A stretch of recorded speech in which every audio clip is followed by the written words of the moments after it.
This is Rachel from Little Bird Quilting, and today we're going to be doing a quick walkthrough on how to bring the two ends of your binding together and get a nice clean flat seam.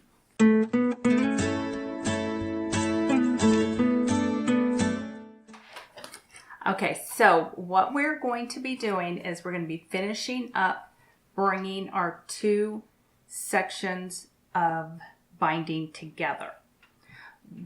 I've already attached all of my binding around the entire quilt, and I've left about a 15-inch opening. I'm going to take my right hand side and I'm going to bring him in so he takes up about 3/4, over half of the opening. And I'm going to have a little ruler with a straight edge, and I just want him to have a nice clean straight edge right here. So there's one side, and he's taking up about half of the opening. That's the right hand side. Now I have my left hand side, and I have this little piece that I cut off, and I'm going to open him up because I want these two pieces, my left and my right, to overlap each other the width of my binding. My binding is 2.5 inches, and just because I don't want to have to bother to take out a ruler, I'm going to use this strip that I have right here. So I'm going to place him so that the cut edge is right on, they match up right there. I'm going to bring the left hand side, and I'm going to give him a little tug. I want to make sure he's nice and flush. I want it to be nice and snug. And I'm going to mark right where he meets up with the strip that I'm using for the amount I want overlapped. See, here's the raw edge for the right hand side, and then this mark is going to be my raw edge for the left hand side.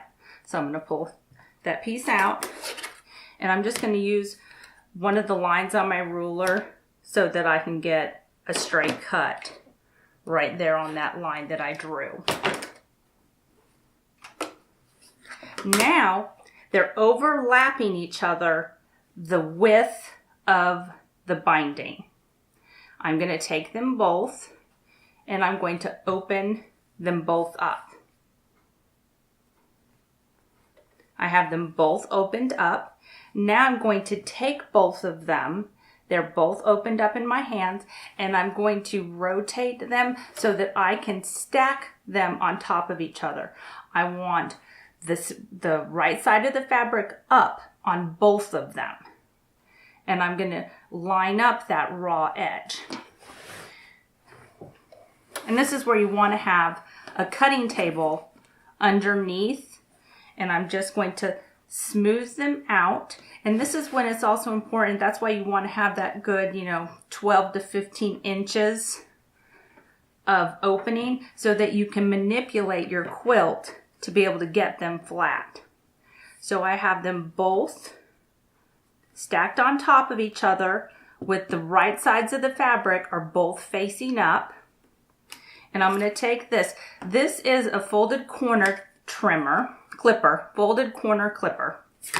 And I am going to use him. He's a 45-degree angle, and he has marks on them for me to line up the bottom and along the raw edge so that I'll have a 1/4 inch seam allowance left. So I'm going to slice that off. So now, when I open this up, it has given me an angle so that I can now sew them together. I'm going to make sure I've got it laying out flat and correct. I'm going to take them, and now I'm just going to, I make sure that his crease is coming up all the way along, and where he's sewn down that the crease is coming along the top. And I'm going to put them in my hands again the same way I stacked them, but this time I'm going to bring my hands together and I'm just going to flip one on top of the other. So now the right sides are together.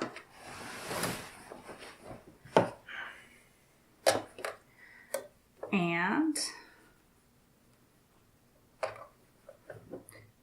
this is also when it's nice that you left that larger opening, because you have enough fabric to be able to manipulate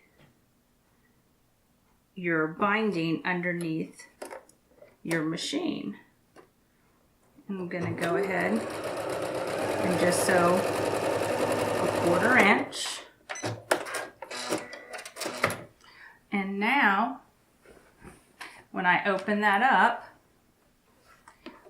now all I have to do, and I would press that with an iron, but I don't have one over here right now, so we're just going to do some finger pressing.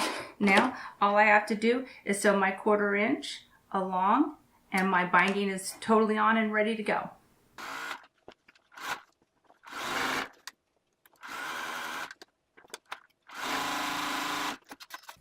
All right, so we have sewn our binding down, that last section right here that we had left open to be able to join those pieces together. Here's the diagonal seam that we created with our folded corner clipper. All we're going to have to do now is iron our binding up and wrap it around to the back so we can hand stitch that down. The tool that we used today was a folded corner clipper. They are available through Creative Grids now. I'd like to thank everyone for watching, and I hope you have a pleasant rest of your day.